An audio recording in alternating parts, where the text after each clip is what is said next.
हामी मेलमा फोटोहरू डकुमेन्टहरू कसरी पठाउने भन्ने कुरामा सिकाइरहेको छौँ आज। त्यसको लागि हामीले नयाँ ट्याब खोलेर एउटा फोटो डाउनलोड गरौँ है। गुगलबाट कसरी फोटो सेभ गर्ने र कसरी फोटो अट्याच गरी पठाउने इमेल मार्फत त्यो सिकाउन गइरहेको छौँ। सबभन्दा सुरुमा google.com गर्नु होला।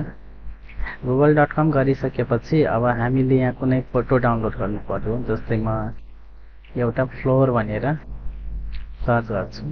अब हामीले यो टपिकमा इमेज चाहिरहेको छ, त्यही भएर मैले इमेजमा क्लिक गरेँ। यसरी इमेजमा क्लिक गर्ने र आफूले मन परेको कुनै एउटा फुलको फोटो सेभ गर्न सक्छु। जस्तै मलाई यो मन पर्यो भने यसलाई राइट क्लिक गर्ने, सेभ इमेज एज गर्ने र सेभ गर्दाखेरि यो डेस्कटपमा सेभ गर्नु होला। डेस्कटपमा क्लिक गर्ने अनि यहाँ फ्लोर, यसरी मैले एउटा फोटो सेभ गरेँ है।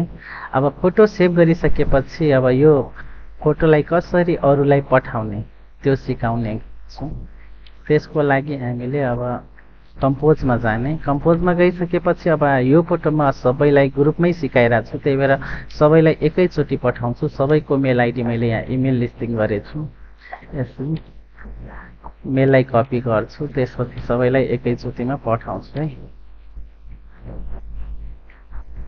फर यु लेखिदिन्छु। त्यसपछि यो अट्याच भन्ने फाइल छ, यहाँबाट क्लिक गरी हामीले कम्प्युटरमा भएको मोबाइलमा भएको फाइलहरूलाई अट्याच गर्न सक्छौँ र पठाउन सक्छौँ।